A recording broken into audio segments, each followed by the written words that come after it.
Hello, I'm mischievous Mark Giannacchio, and I own every issue of Amazing Spider-Man, including Amazing Fantasy 15, you might have heard of it, as well as the annuals, which I still think don't count.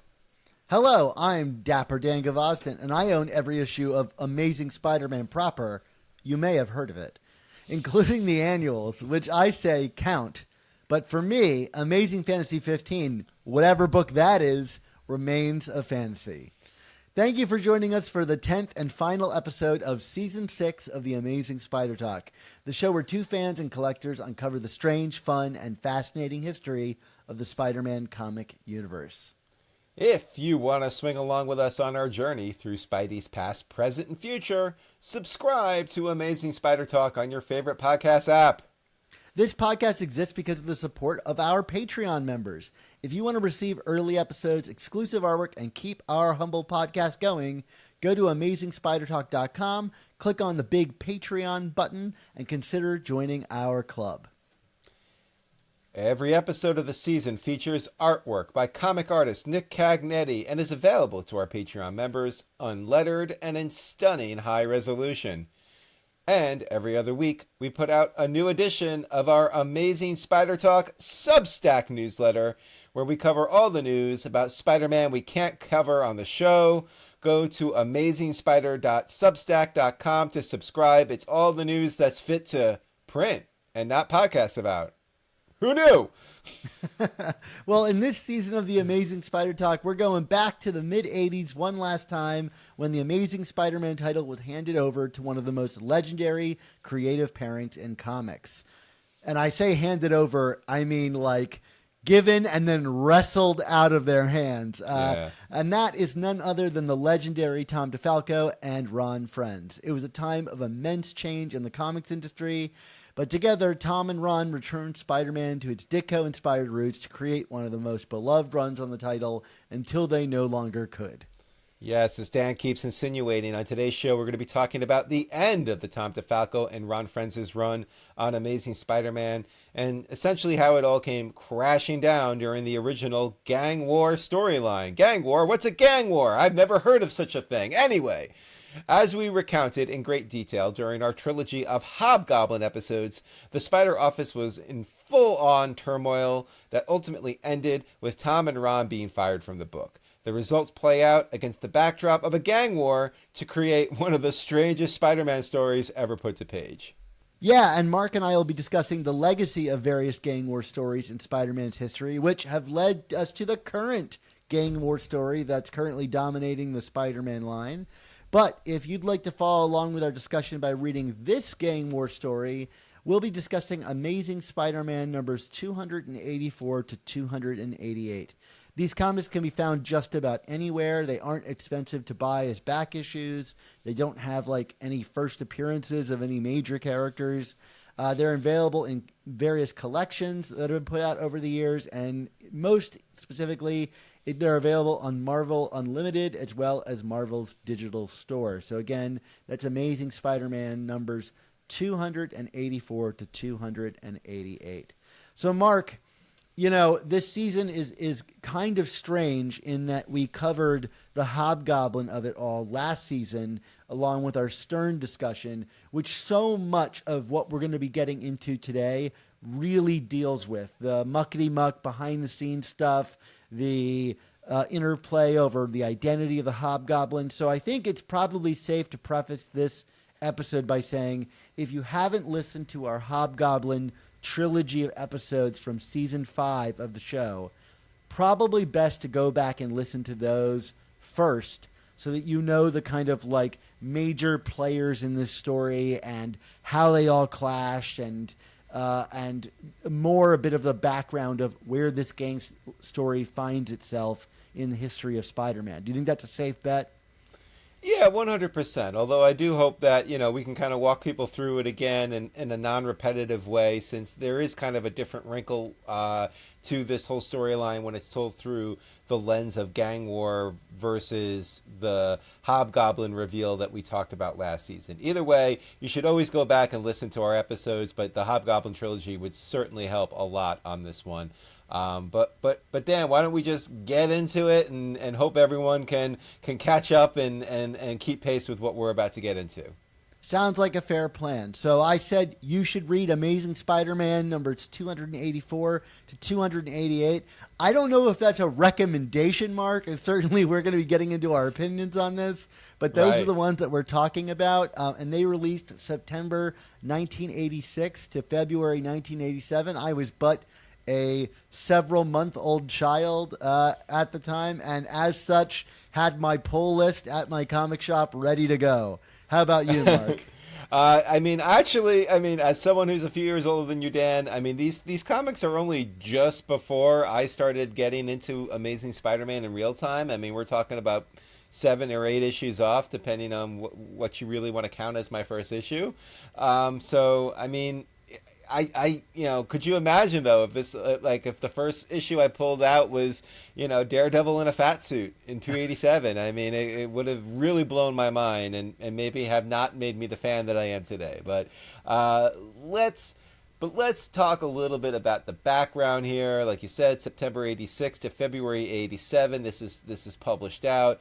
And, I think what is most significant about this, as we said in the intro, yes, it's the official end of the DeFalco and Frenz run, and that they were fired from the book. And I think more importantly to that, it kind of marks like peak editorial chaos and, what some might consider the castle intrigue at Marvel, that also not only led to the end of DeFalco and Frenz's run, but actually a few months later upended Jim Shooter's reign as editor-in-chief of Marvel, which I think a lot of people kind of lose sight of, that this was all kind of connected. Not saying that Jim Shooter left because of gang war, but it just kind of gives you a sense of just how chaotic the House of Ideas was during this period, because the guy that kind of redefined Marvel for that era was out and fired as well just a few months later.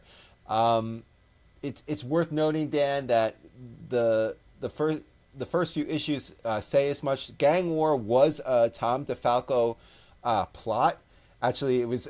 How does it read in the first issue? It's story and ideas by Tom DeFalco and Ron Frenz. It specifically says story by Tom DeFalco, script by Jim Owsley, and storytelling by Ron Frenz. Like, try to parse that. That is one of the more confusing credits pages I've ever seen. For sure. The bottom line was, as Tom and Ron discussed when they were on our show earlier this season, they were a true collaboration in terms of storytellers, and clearly this was their story that was meant to kind of, I don't know if it was meant to truly be in their mind, the end of their run, but it became the end of their run. And then as it is, it kind of ties up a lot of the ideas that were introduced earlier in their run. So it kind of makes sense that they would be both considered the storytellers here. I did want to note here, Jim Owsley, as he's known here, the Spider Book editor, we've talked about this many times before. He is now known as Christopher Priest, who was on our show during our 200th episode spectacular from Terrificon. Christopher Priest, of course, also famously wrote Black Panther in the vein that more or less inspired the movie version of Black Panther. He has had a very successful comic book career, but this is kind of one of the darker periods of his career.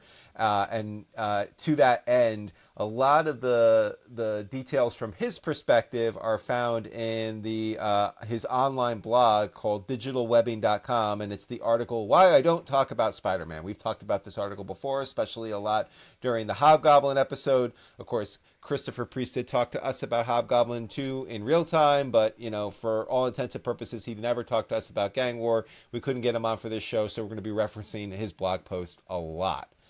Which is to also say, it may not be an accurate portrayal of the time period, given that, it's from his perspective. And, as much as that article really is a mea culpa, like, hey, I screwed up, even in person when we talked to him for episode 200, he told us different stories that are run counter to what he wrote in that blog. So what really happened behind the scenes here, I think it's fairly like reputable. Like most of the claims he makes here seem believable. Maybe less of the like personality stuff that we're going to get into, but like the kind of broad mechanics of what was happening inside of Marvel at the time seem fairly honest and frankly like brutally honest about himself Yeah. from Christopher Priest slash Jim Owsley, which basically is also a documentation of how much he clashed with DeFalco and Frenz and how apologetic he was about that. Like that, you know, he felt like that he was passing the buck that was hitting him onto them, and it's a really worth a read if you want to check it out. Again, digitalwebbing.com. Why I don't talk about Spider-Man. But Yeah. Mark, why don't you tell us a little bit about that working relationship? For sure. And I would just add to that, in terms of the overall veracity of Priest's recollections here. I mean, we did not ask Tom or Ron about Priest during our most recent interviews with them, but certainly in past ones, the topic of Christopher Priest slash Jim Owsley has come up. And I don't get the sense that all is forgiven and, Yeah. and people have moved on. I think there is still a lot of pain and hurt involved with the players here, and there's just no sense that this was kind of happily resolved, and that Priest's claims were, I guess, fictitious, at least in terms of how badly he admits he treated the two of them. Well, I But mean, not to pull back the curtain too much on our dealings with everybody, but in that 200th episode, and we've recounted this story before, we interviewed Christopher Priest, and when Ron found out that we interviewed Christopher Priest, it's probably one of the only times I've seen him. It might have been mock upset, but he yeah, did seem genuinely kind of hurt that we associated ourselves in some way with Christopher Priest. And I ultimately don't think he's actually upset with us in any way because he yeah, knows that we're just looking to for clarity. right. But like, there's definitely real, genuine hurt that lasts to this day. As you were saying, they were several aisles separate from each other, and I imagine to them it, felt still way too close in some Yeah. regards. Yeah, I mean, usually when you go to these shows, you see the creators who work together kind of associate with each other. We did not see that during that show. Yeah. So it's worth noting. So in this blog post, Priest talks about the fact that when he was the editor of the Spider books, he was a young guy. This was his first big job in comics. And he was hired directly by Jim Shooter. Now Jim Shooter's reputation at Marvel was that of kind of an authoritarian taskmaster, but at the same time it was one of Marvel's most successful periods. So we could do the ends justify the means? That's another discussion for another conversation. Maybe we could talk about that in season 7, Dan. I don't know, but Shooter notoriously was known for really coming down hard on creators who handed in work late. He was very much about the deadline and meeting deadlines. And Priest basically would go to Shooter and complain about the fact that he felt that DeFalco and Frenz were missing deadlines. And Shooter basically gave him carte blanche to deal with it the way he felt he needed to in terms of DeFalco and Frenz. And in Priest's mind, the solution to this was because I think he did have some respect for Tom and Ron, especially Tom, who is a very senior person at Marvel himself, and frankly one of Shooter's handpicked people when Shooter came over in the late '70s. He wanted to pull them off of Amazing Spider-Man. And instead offer them like a quarterly book called Sensational Spider-Man. And Priest kind of compares this to what Spider-Man Unlimited later became in the 1990s, kind of like a digest of stories. So that way they can kind of work on other projects at Marvel, still get their fix of Spider-Man, because both very apparently loved working on Spider-Man. Priest says he ran this idea by Shooter, who was like, yeah, sure, sounds good. And he called DeFalco into his office to break the news to him, and Tom was just outraged by it. And, in Priest's words, it ended their friendship.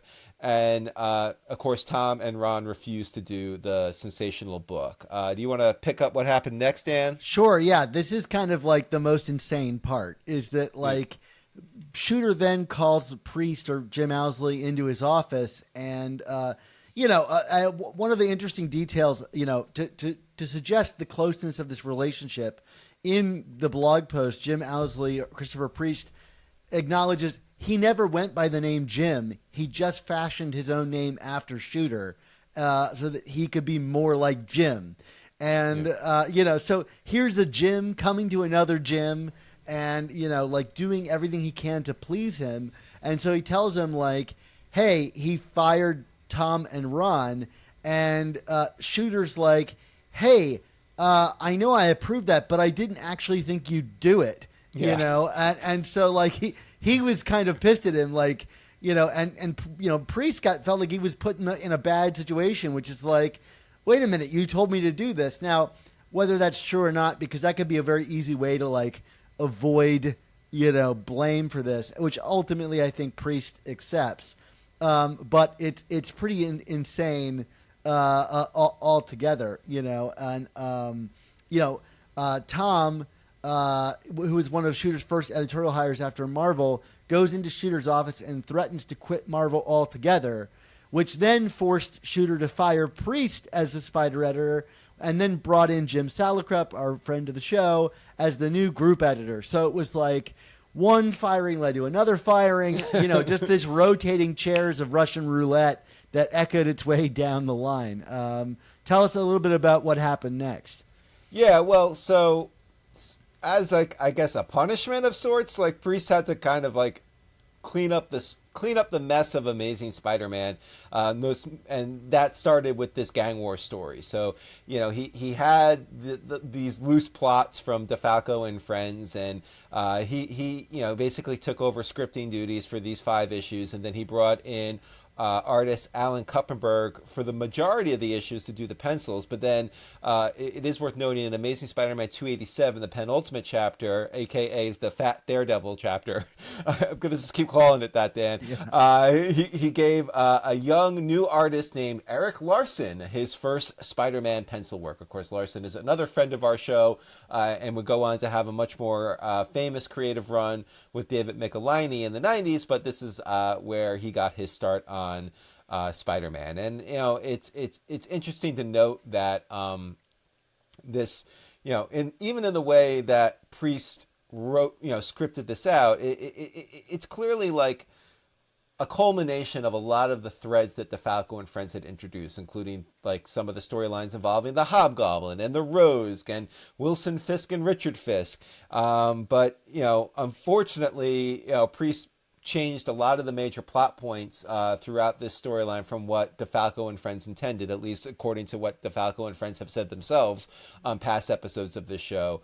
And we got what we got as a result. And then just to kind of further put a cherry on top of all this madness, Dan, we said that the last chapter of this comic was published in February 1987. By April 1987, so 2 months later, Shooter is officially out of Marvel, and is basically the publisher brings Shooter in because he's this sick and tired of the drama, the fights with the fights with creative, the bad reputation that Shooter was bringing forth to Marvel, and then it's worth noting that Tom DeFalco then becomes the next editor-in-chief of Marvel. So there you go, but also for a very short-lived run, for sure. its own various reasons. Yeah, correct. But it's just kind of funny how this all boomeranged around. Yeah. Is there any other context you want to bring up before we get into the comics themselves, Dan? Did I miss anything? I think we just have to talk about this plot because it is crazy town banana pants, as Peter Parker always says. As he always, yes, his catchphrase.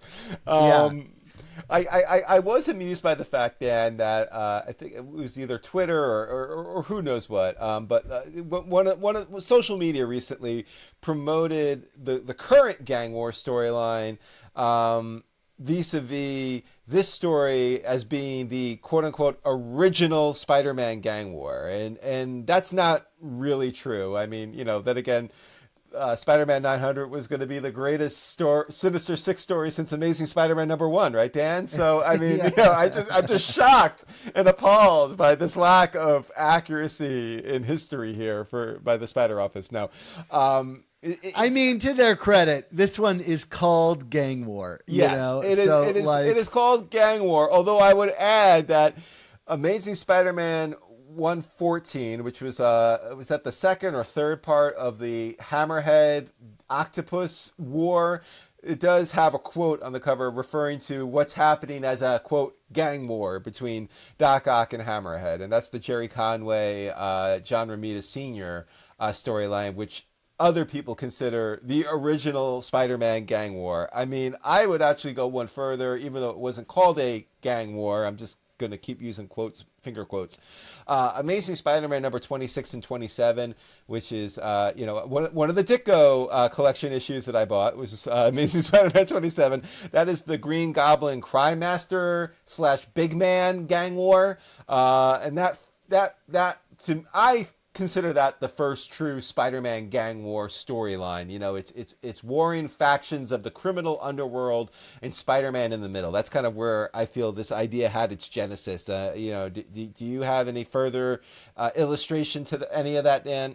no, I think that's all very, very accurate and well said. I mean, you could maybe argue that the scale of the events that we've gotten to, but the one ongoing now and the one that we're talking about today, are of a measure bigger. Yes. The one in the Ditko era is like two different gangs, if you even want to call it that. Like, it's Right. kind of mostly Crime Master fighting and his goons fighting against the Green Goblin, singular. Like, I don't think the Green Goblin has goons at that point. No. So like, it's maybe a gang skirmish, but A gang disruption. I mean, look, by Amazing Spider-Man 114, we've got like Hammerhead going after nuclear weapons. So, like, it's evolved from a gang war to like an international incident, and then a supernatural incident when he comes back as a ghost. Yes. It's a whole thing. But fair enough. I don't disagree with that, but I also wouldn't begrudge them for saying that this is the first like official gang war in the pages of Spider-Man. Yeah, I mean, like we said earlier, I mean, we have there's Hammerhead and Kingpin and Rose and Hobgoblin, and there's a lot of Jack-o'-lantern. There's a lot of warring factions here, and there's like kind of even factions of heroes too. And just to kind of drive further like the scope of this story, it actually ties into what I would consider a far more popular and well-written storyline, Born Again, by Frank Miller and David Mazzucchelli. Of course, that's in the Daredevil series from the mid 1980s, and where it all kind of connects together is that by the end of that storyline, when Matt Murdock kind of resurrects himself and is, as the story says, born again, he basically chases the Kingpin out of civilized society, if you will, and kind of pushes him into hiding because he kind of exposes him as a fraud and a criminal. And where ASM picks up in terms of gang war is, now all, similar to what we have with Tombstone and Hammerhead in the current comic storyline, all of these warring underworld factions are kind of vying for Wilson Fisk's like piece of the pie of running New York's underworld. Mentioning gang war and Born Again in the same sentence should be a crime. Like they are not even remotely comparable in regards to quality. But yes, you're right. It is a sequel of sorts. Yeah, I feel like Amazing Spider-Man Gang War is like what Frank Miller would write if he wrote Born Again in like 2012 or something. Like, yeah, that's my shot at Frank Miller. Okay. Long live Frank Miller. Anyway. But it is worth noting, too, that the storyline did advance the Hobgoblin mystery quite a bit here. I don't know. I don't know if you got a different reading from this, Dan, but it's worth noting, as we said in our Hobgoblin episode last season, DeFalco more or less intentionally misled Jim Owsley about the identity of the Hobgoblin because he didn't trust him and told him it was Ned Leeds, even though Ned Leeds was kind of being set up to be a red herring. And Richard Fisk was supposed to be the Hobgoblin, aka the Kingpin's son. But this storyline very pointedly looks at Ned as the Hobgoblin here. I mean, there's even a scene, and let me, for context, the reason behind that was Ned's wife, Betty Brant, that minx was having an affair with Flash Thompson. I mean, this whole thing, I mean, and to be fair, this storyline was started with DeFalco and Frenz, but this whole thing, like, you know, like, talk about, like, kind of retrospectively cringy, right? Oh, well, the thing that makes me laugh the most about this is that she, in this story, is, like, having an affair with Flash Thompson, and then Ned goes to Peter and he's like, I need your help. You've always been a trustworthy friend. And it's like, wait a minute, he cheated on Betty, like, too. Like, why would you trust this guy? Like, Peter's no better than Flash Thompson, you know? Well, that story, to be fair, that storyline's been mind wiped from the continuity too. Sure, yeah, well, like, there's that. That did not happen. Marv Wolfman didn't know what he was talking about, right?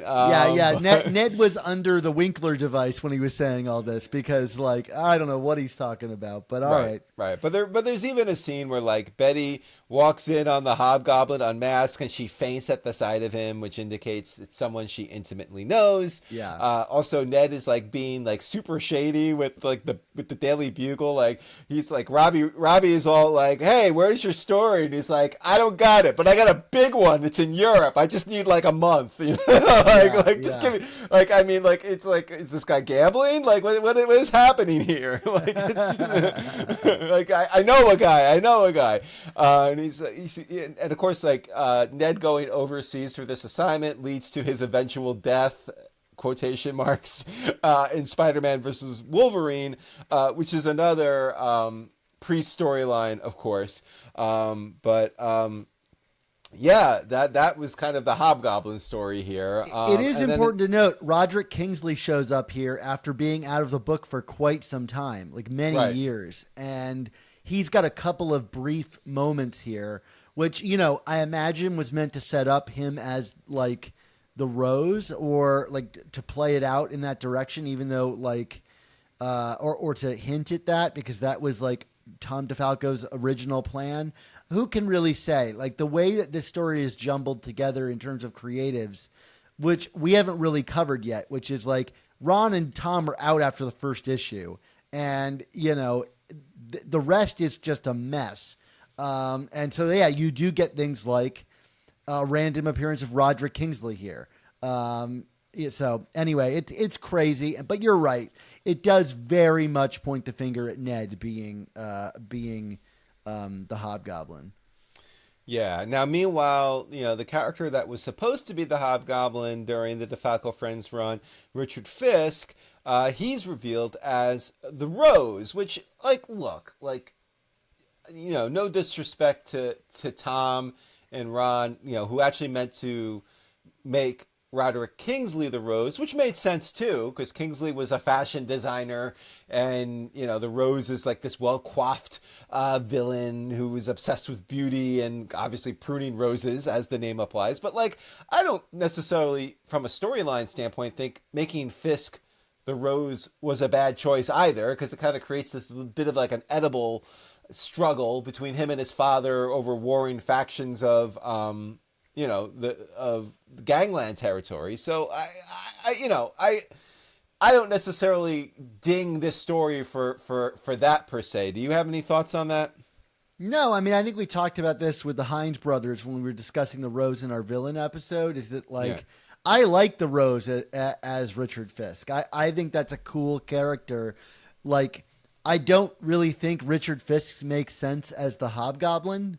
Like, you know, like, I don't see that kind of unhinged, like, thing. I mean, I guess you could say that's the result of the Goblin formula eventually turning him crazy, but, like, it's much more interesting that the Rose is Fisk than Kingsley. But, like, at this point, Kingsley being anybody is kind of uninteresting. It would take Stern in the 90s to make Kingsley an actually interesting character. Yeah. Now, meanwhile, it's also worth noting, just to your point, Dan, that Yes, we didn't see Fisk as a hobgoblin type character, but part of the reason, according to both back issue and then interviews we've had with Tom and Ron, they claim that they had stuff that pointed the finger more directly at Fisk as being the hobgoblin that was quote unquote left on the cutting room floor by Owsley. So whatever. The point being, we'll never know. I guess is the bottom line. But yeah. So The point more so that Roger Stern is a genius for like cutting through all of this and making sense out of it. oh, 100%. But that was last season's episode. Yeah. Let's talk about the nonsensical part. But I will say too, like in addition to not minding this reveal, like this is I actually think the very Fisk focused issue of, and Rose focus issue was one of the better ones of this story. Do you want to talk a little bit about what that storyline introduces? Oh, sure. Well, so like by the third issue of this story, like it's very clear that this is no longer Tom DeFalco and Ron Frenz's plan for this story. And frankly, this is where I check out of the gang war story. As much as I agree with you, there are some interesting character drama being written in this. And I think the only character that really comes out of this story with an interesting through line is Richard Fisk as the Rose. Yes. Yeah. But like by part 3 of this book, it starts like focusing on a completely different story that in many ways I think isn't interested in a gang war at all. Like it's just kind of like, and this is what Richard Fisk is going through in his life. Like there's a scene where he's like in Central Park and he picks up a girl named Dina and she like spends the night with him and discovers that he's the Rose, which like, I remember reading this for the first time and going like, did I miss an issue? Like, who is this character? Why are we focusing this way? The writing style changes dramatically, which isn't to say it's not like an interesting like viewpoint into the life of like a playboy mafioso type that is handsome and can go to the park and thinks of women as disposable in some way. And, and he's doesn't really care that she discovers his secret identity because he doesn't think much of her. Like there's something really interesting in that. Like even the reveal of the Rose is just like her walking through the apartment and seeing the mask on like this little holder for it. It's like a very casual reveal, which is like, frankly, kind of refreshing. But we also get this focus on this new cop that's it's actually introduced in Owsley's own Falcon series named Francis Torque. And if you're just reading Amazing Spider-Man, you're like, who the heck is this guy? Why are we focusing on this like madman cop named Francis Torque? And then like additional heroes start to join in, like the Falcon and Daredevil and Black Cat, and Black Cat in her new really strange costume, which would never appear again. But it really takes a hard shift into a completely different story that is much more interested in like following up Born Again than it is in being a Spider-Man gang war story. And that's where it loses me. You go from the kind of like cartoonish, fun Hammerhead story, of these warring gangs to something very like interested in the Fisk of it all. And as much as I find that's very interesting, it loses me. I'll admit it. This is where the story loses me every time. I'm like, what book am I reading? Gotcha. Well, I know just the storyline to get your attention back on, which is this weird kind of love triangle of sorts that's insinuated there. You mentioned that Felicia Hardy is back in Spider-Man's life after they kind of had a separation of sorts after Peter unveils his identity to her, and she's like horrified to know that there's a man under that mask. The closening of Peter and Mary Jane Watson that was started during the DeFalco and Frenz run, that's kind of continued here. But then there's this very, they're not living together, but like MJ's over a lot. And at one point she kind of walks in on Peter and Felicia after they're spending the night together, and they kind of have, MJ and Felicia kind of have this confrontation of sorts. that Felicia is very like dismissive and arrogant about, which is kind of funny actually. But you know, then Peter talks about how he loves MJ like a sister. No, that's not here. Instead, he justifies. He's like, I feel a little bad about this, but it's not like me and MJ are exclusive or even official in any kind of way. It's just weird, Dan. Did you have any thoughts on that, or do we want to keep moving? I mean, it's kind of scummy in the way that like the Peter Betty Brant and Peter Debbie stuff is, Yes. and it's like, anybody that's trying, like, I mean, it'd be what I would like to say this is written out of character for Peter, but like writers wrote him this way for a long time. And to me, it's like a remnant of writing Peter, like the like love triangle stuff is still kind of alive in the pages of this book. And Yeah. maybe it's that we have like hindsight bias that like he's about to get married to Mary Jane in very short time. So for him to act this way is really kind of like yuck. And I know we talked about this with, Brad and Lisa on our Mary Jane episode this season, but like put this one in the cap of like these creators were not prepared to marry him off. I mean, Owsley Priest has gone on the record saying that he thinks the pairing of the two as a married couple was the worst idea ever, at least when he wrote that blog entry we referred to earlier in 2002. Whatever, that's 21 years ago. That opinion can drink now, but like I doubt he changed his opinion on that. And writing like this in the pages of this book only further underlines that, whether you agree with him or disagree with him.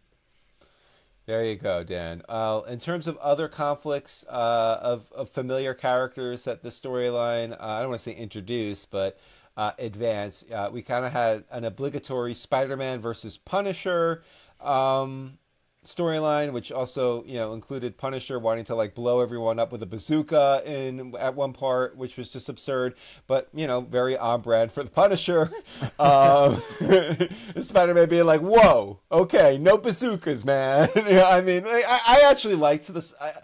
I'm not trying to be like a revisionist history, Dan, and coming across like I actually like the story, but I did like the Spider-Man Punisher's part of this whole thing. I don't know. Did you have any opinion on it or no? I think it's fine. I think it's weird coming on the heels of like the Sin Eater story that like Sure. Punisher finds a way to fit in here. I do think the moralizing of this comic is like all over the place. Yes. Yes. Because like moments later, as you can detail for us, Spider-Man tries to like kill Kingpin, and and it's like, wait a minute, like. Yeah. That's not very different than what Punisher was trying to do.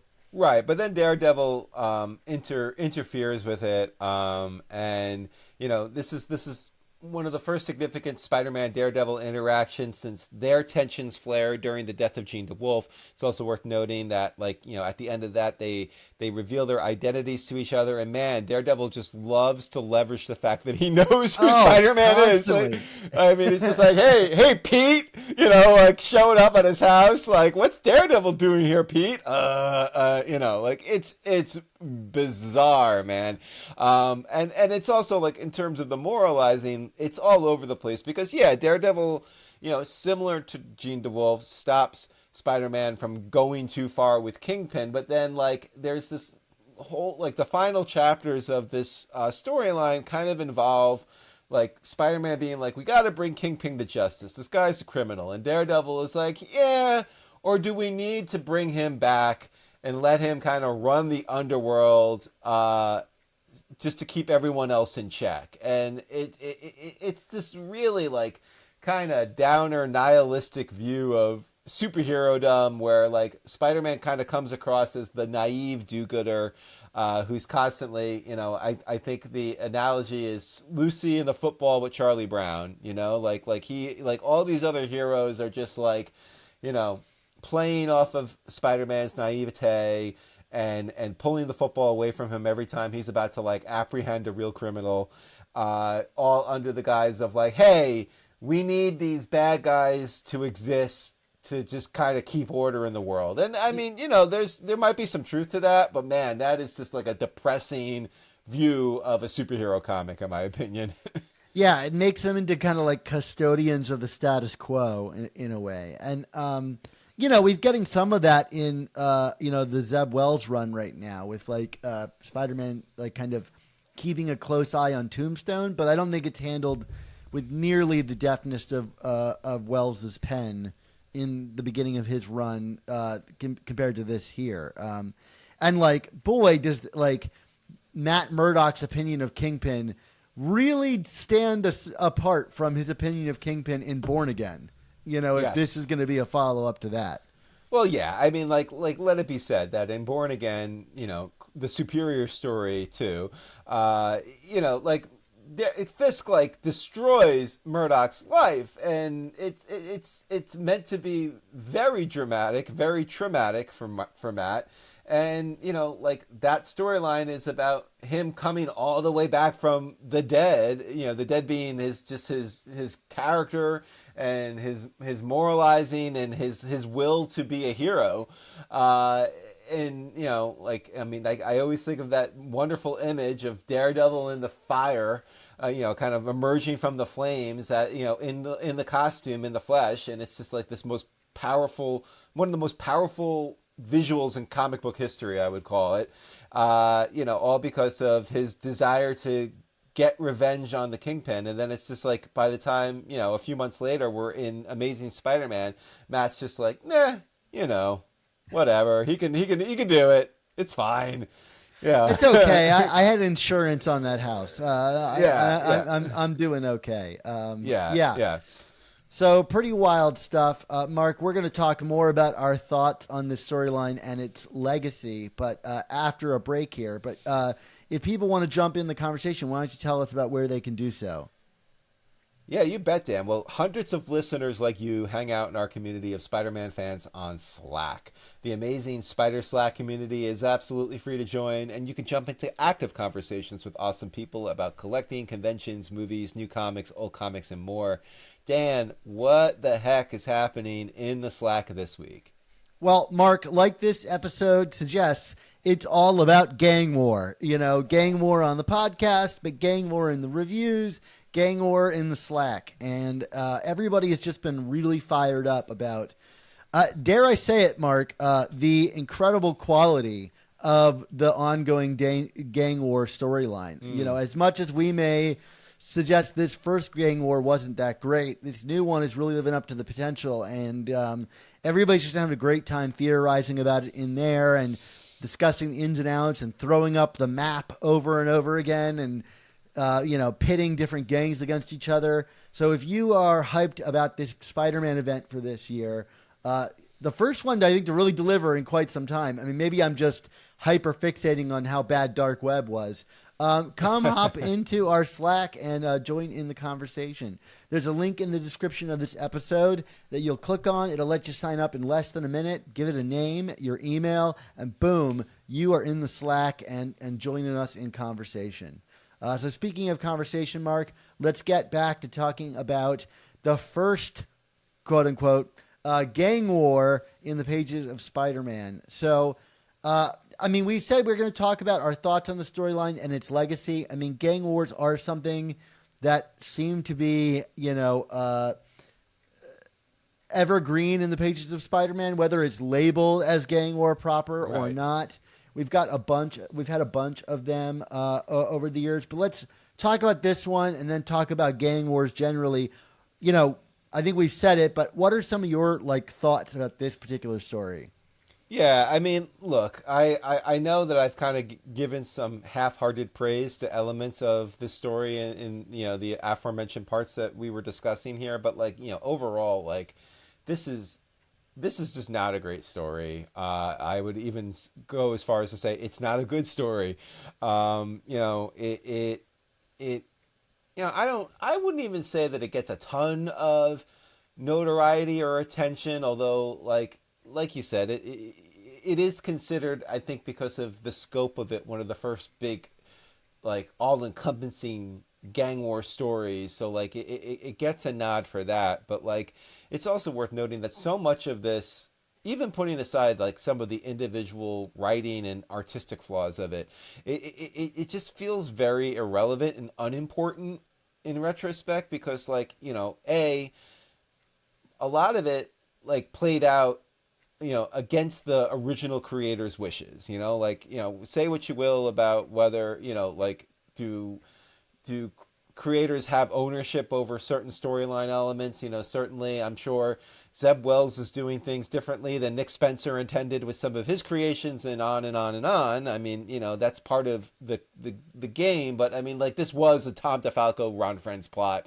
that Owsley took over and then changed. And on the record, they did not agree with those changes. So, like, I think that is part of what kind of colors my opinion of it. But then, frankly, as you alluded to earlier, Roger Stern, especially with the Hobgoblin part, came on 10 years later and retconned most of this, and retconned it in a way where it was much better, much more clarity. Things made sense, and I feel like it's kind of accepted as the one true source of truth for Spider-Man storytelling involving a lot of these characters. So, like, not only is it not good reading it in an objective sense, it's just been proven irrelevant. So, like, yeah, we're talking about it, so it has a legacy because we're still talking about it. Yeah. But at the same time, it's like there's a part of me that's like, why do we still talk about this story? I think it's the reason we still talk about it is because the promise is there. Like, Yeah. especially as set up by those early Ditko issues, which is like Spider-Man works really well in a grounded, scenario going up against like regular thugs and mobsters and stuff. Like, it's an exciting place to be, and you mix a couple supervillains in, I think even about the end of Superior with all the Goblin Nation stuff and, all the different gangs there, like, and even all the way back to Master Planner and the gang that Otto has. Like, there's ways to like both make it grounded and incorporate villainy and include New York, which, is a very distinct location for Spider-Man. Like, the promise of a gang war is ever present, Yeah. and so people want to return to this. And as this was the quote unquote first one, it retained some kind of like license to being the first. But I think that's honestly all the memory people have for it. I don't think any of the beats of the story, as you said, which were retconned, most of them, have any kind of lasting power in the minds of Spider-Man readers. Yeah, and then, like, frankly, the other issue I have with this comic, among many, is, like, outside of that one section with the rose, which, like you said, kind of reads very differently than the rest of this whole storyline, but like none of this feels like Priest writing it, even though he is writing it. He's like clearly not comfortable trying to thread the needle with what DeFalco and Frenz intended and him doing it. In large part, I have to assume because of all of the editorial turmoil that's happening around the same time. He's probably just like, what the hell am I doing here? But like, if you want to get a sense of like, what does a Christopher Priest Spider-Man story sound like? I think Spider-Man Wolverine is like the quintessential version of that. There's kind of this darkness. Priest loves playing with like the hero versus hero dynamic, which he does for a bit here, but I think with far more absurd results in Gang War. Which we can get into in a short bit. But like, clearly, it's worth noting Priest loved Peter David, even though apparently Jim Shooter did not love Peter David, according to that essay. And part of the reason why Priest loved Peter David so much was he loved kind of the darkness of his storytelling vis-a-vis Spider-Man. And I feel like a lot of that is reflected in the stuff that Priest would write both in Spider-Man versus Wolverine and later on. After he was fired as a Spider-Book editor. So like that's the other thing. Like it's clearly a creator who's not comfortable in his own skin writing the story. There's nothing. I mean I didn't have issues with Kuppenberg's art per se, and I actually like. It's kind of nice to see Larson come on the book. Like there's it's a very different kind of Eric Larson than what we be used to later. But like. I feel like Kuppenberg and Larson, to a large degree, are kind of aping Frenz here, so it doesn't feel like a visual departure that much. But like I don't know, like the story's just all over the place. He's trying to, Priest is trying to write Hoo-Ha DeFalco, can't do it, and you just get this like tonal mess of a story. Yeah, I mean, I think for me that most comes out during the Daredevil stuff. I mean, Yes. we've made mention of like Fat Suit Daredevil, which like I'm sure I'm gonna let you elucidate because I know it's like a favorite, like thing to beat up on your part. But like, as silly as that is, and you'll detail that in a moment, it comes after like pages and pages of like heavy moralizing from Daredevil and Peter and like a series of like scenes. The whole scene of Fat Suit Daredevil is built on the idea of Peter being an idiot who's easily tricked, and we, the audience, knowing that he's being tricked. And so it really keeps you at an arm's distance from Peter, who I would say also is horribly miswritten.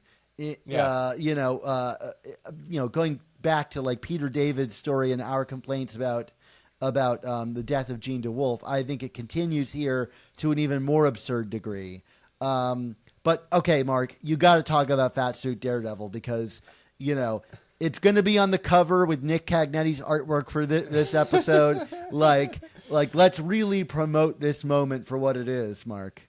I mean, am I going to Gen X if I just do like a "get in my belly" joke here or something? I mean, because is that Gen X? I don't even know. That might be millennial, but yeah. Yeah, Austin Powers might be millennial at this point. But anyway, yeah. So for storyline purposes, what's happening here is, as you allude to, like Daredevil is like basically playing Peter as a complete moron throughout this entire storyline, and they know that. Spider-Man is gunning for Kingpin here because he feels like if he could just neutralize the Kingpin, he can like basically end the gang war. Like like they're all fighting over Kingpin, so I'm gonna take him out.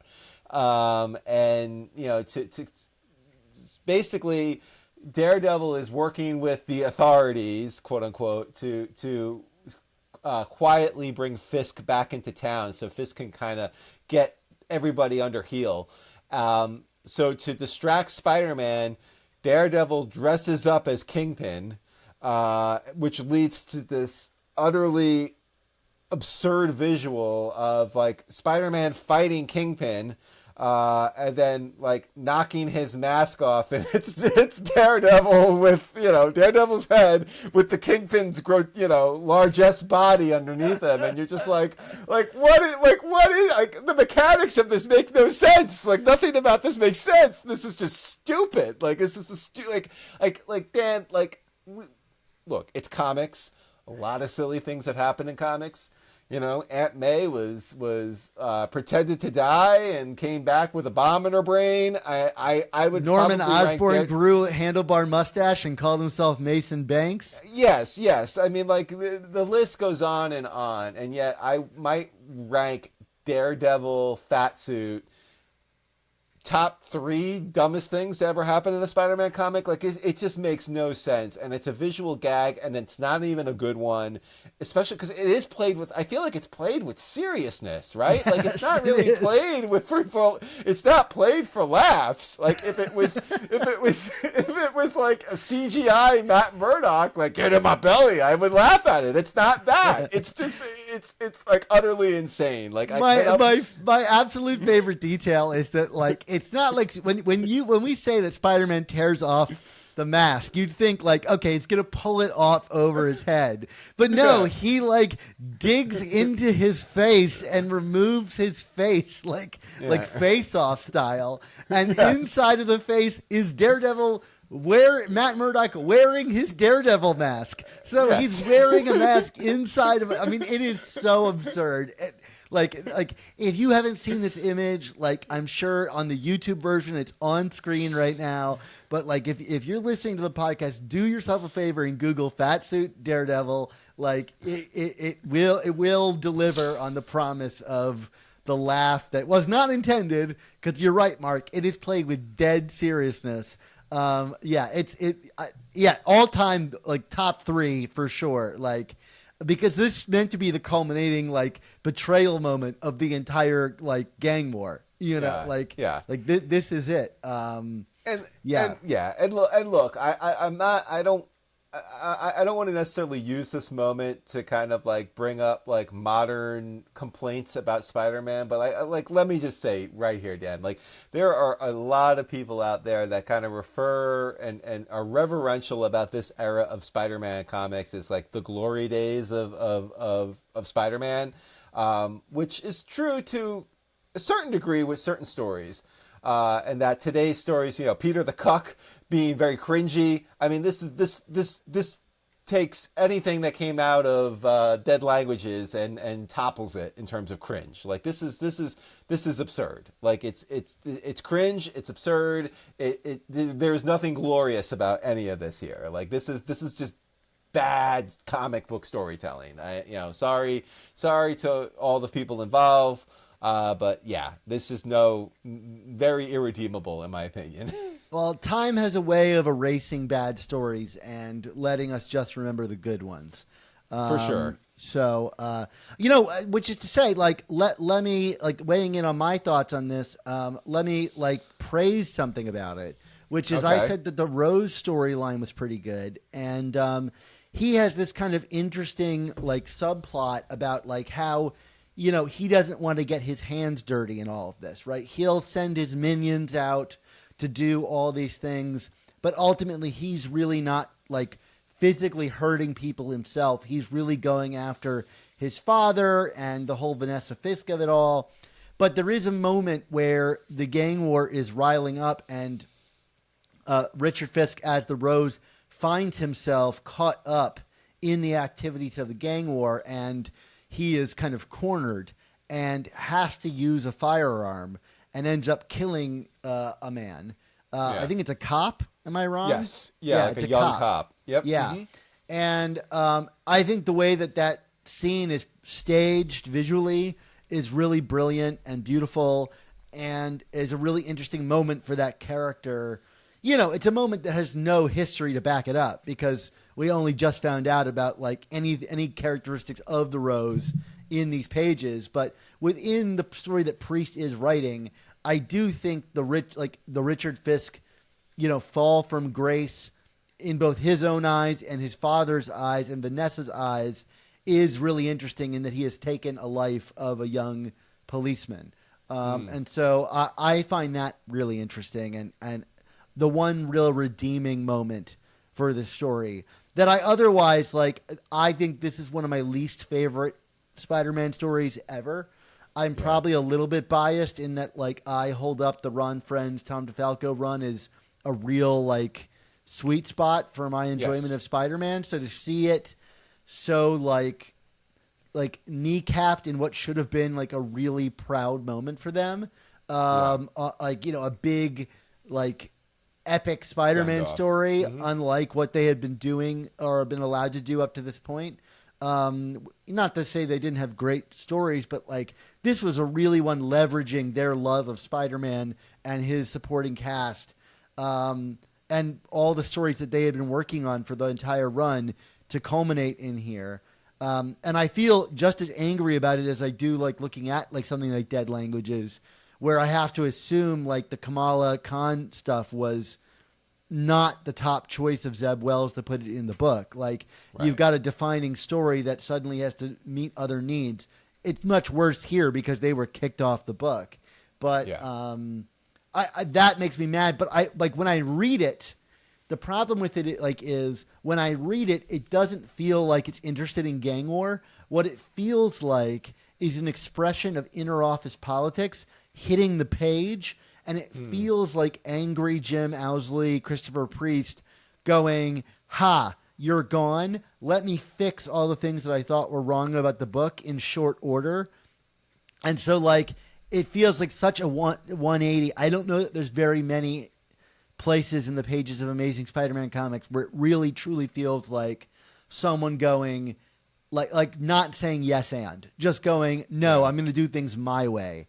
And that's what really stands out to me is so ugly here. Like the forced character introductions of all these other side characters that find their way into the book. Not only does it feel like disruptive to the narrative you're reading, you're like, why? Who are these people? Why am I caring about them? It really, like, knowing their history with Jim Owsley, it's like it just feels gross. And I just don't enjoy reading the story. I feel icky reading this story. I don't know any other way to put it. Well, I mean, what you just said was wonderful, Dan. I mean, I don't know if I have anything else to add Yeah, to it. fair enough. Yeah. I mean, I mean, I feel very much the same. I mean, like, you know, me going on and on about Fat Suit Daredevil is just in my own way trying to, I don't want to say bring levity to this, but just kind of like, you know, justify, you know, they're even putting aside like the moral reasons to dislike this story that you just Yeah. so masterfully said. I mean, like, just within the books themselves, it's just there's just some terrible storytelling elements. So, like, you know, You have if your poetry, Dan. I'll have my fat suit Daredevil. That's what there you're you go, you're there you saying. go. Yeah.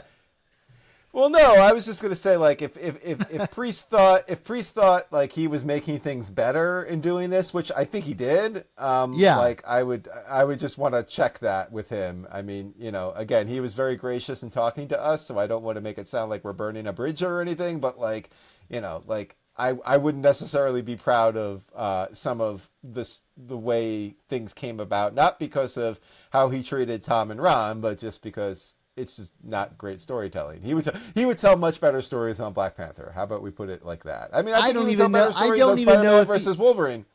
Yeah, no, we talked about how much we like that story, and I would say like I don't think that he would entirely disagree with us. You know, like Right. if you read that blog entry, it does read like someone who is truly apologetic for who they were at the Yeah. time. One hundred Well, percent. well, also I think like really illuminating situations I think we've all been in, which is when you have a boss that is breathing down your neck. Sometimes that gets passed on to people below you. You know, like I Yeah. think it's Yeah. a very common working situation that where of like a toxic work culture that finds its way into everyone's lap.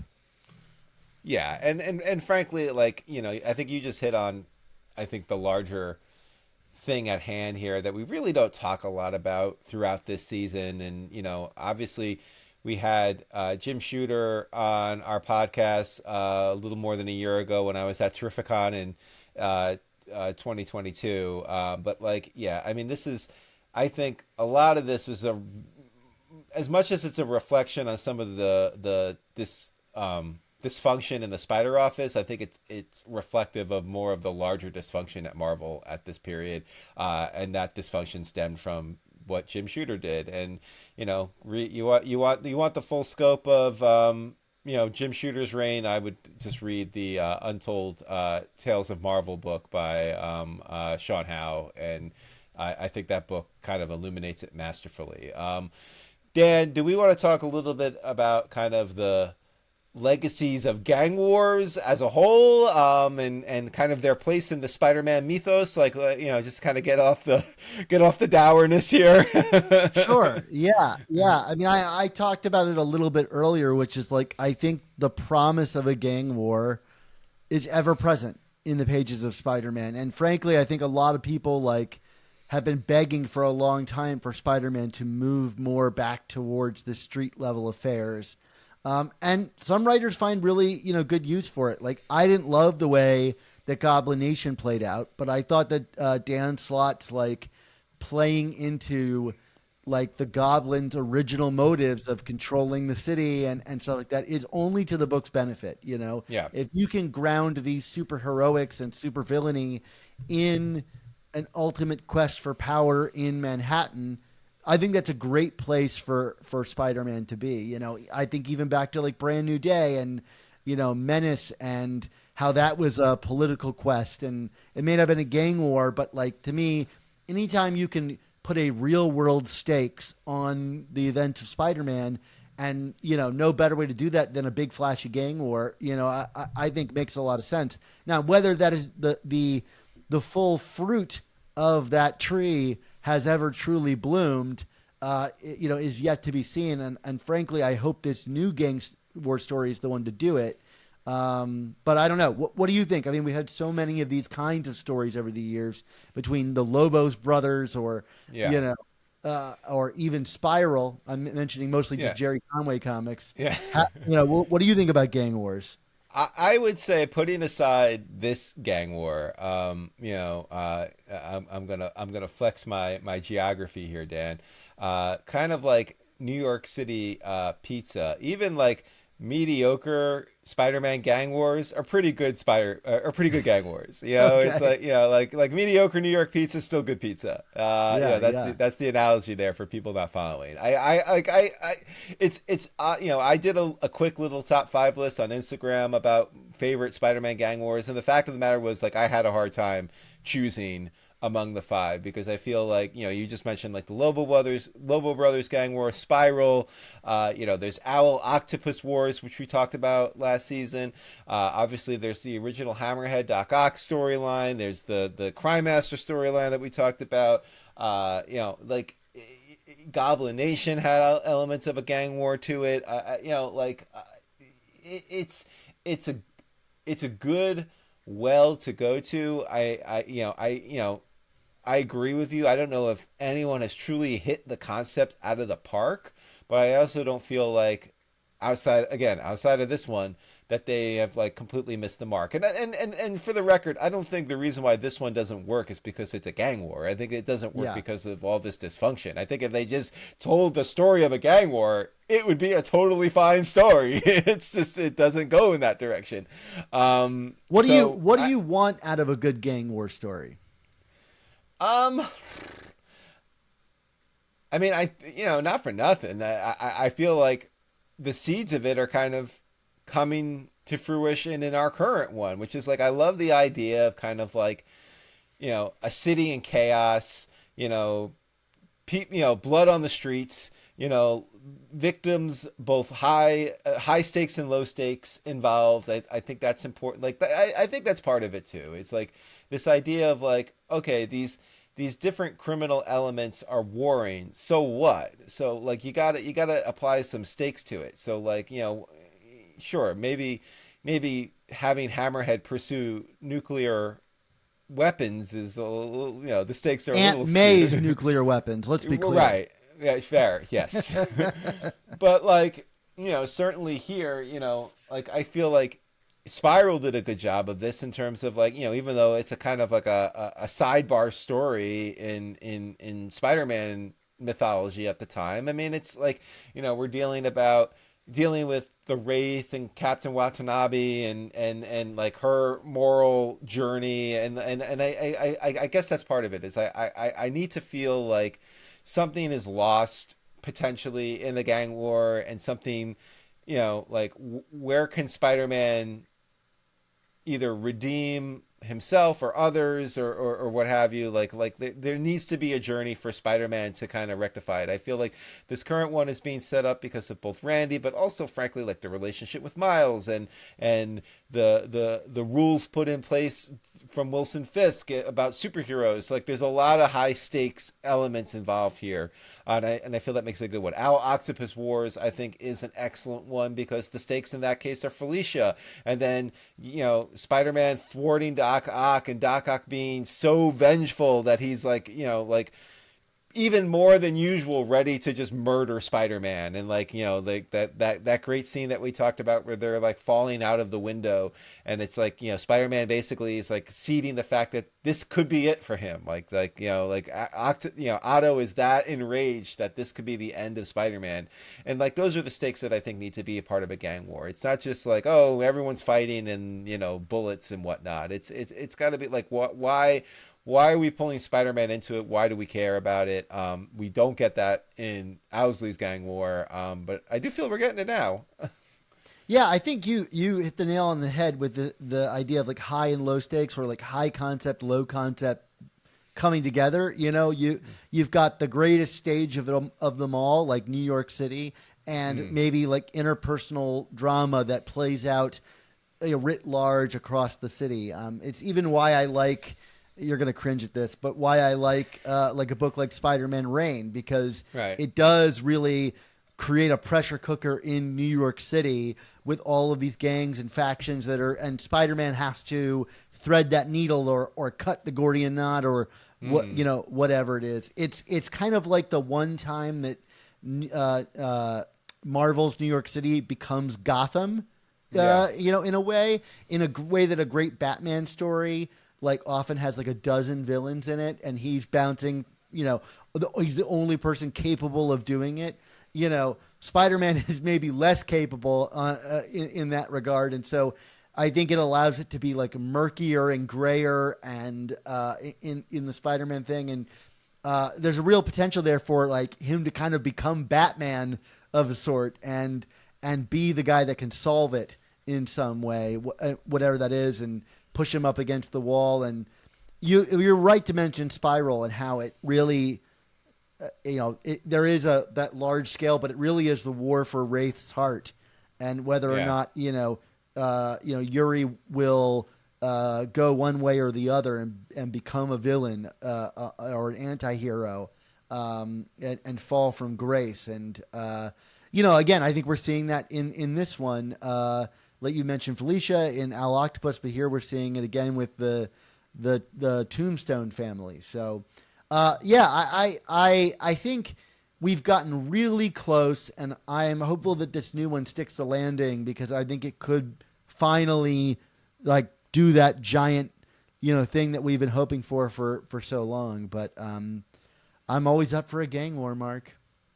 All right. Well, anything else you want to say about this, or do we want to end our season on a high note?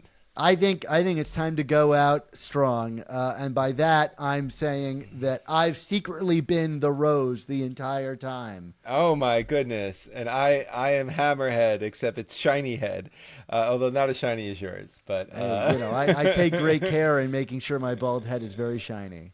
Ah, love you, Dan. All right, well, it's that time for all good things to come to an end, including the season. So we want to say thank you to you, the listeners and viewers, for tuning in to this episode and to season 6 of the Amazing Spider Talk. Can you believe it, Mark? We pulled one off in less than 6 months. This is a record for us. There we go. Thanks everybody for listening to the season. We put a lot of hard work into the season, and we've been hearing good things from you guys. That's been rolling out. So we hope you enjoyed the ending. And as always, if you enjoyed this season or anything that Mark and I do, a lot of hard work goes into putting these shows together, and we can only do it because of listener support on our Patreon. So for only $3.99 a month, you can help support our show's existence while getting early episodes, including new Amazing Spider-Man reviews the same week they release, exclusive artwork like the one you see on this very episode with Fat Suit Daredevil, and a ton of other bonuses. I mean, come on, you want to get that Nick Cagnetti Fat Suit Daredevil artwork. So again, thank you to everyone who already supports us in the work that Mark and I do. To download our earliest episodes, including interviews with legendary creators like Tom DeFalco, Ron Frenz, Jim Shooter, and heck, even Christopher Priest, also known as Jim Owsley, and many more, subscribe to our Amazing Spider Talk Back Issues podcast on Apple Podcasts. Just another reminder, everybody, if you want to get all of our gang war coverage or all of our coverage of anything Spider-Man related that we couldn't squeeze into our shows, check out our Amazing Spider Talk Substack. It's amazingspider.substack.com, and click there to subscribe, and you'll get a newsletter in the mail every couple of weeks, and you can check out what Mark and I have to say about the entire web of Spider-Man related content. So, Mark, until we see the first appearance of Daredevil in a fat suit in the MCU, what's our motto? Get in my belly! No, it's with great podcasts, there must also come the Amazing Spider Talk. Don't miss the next installment.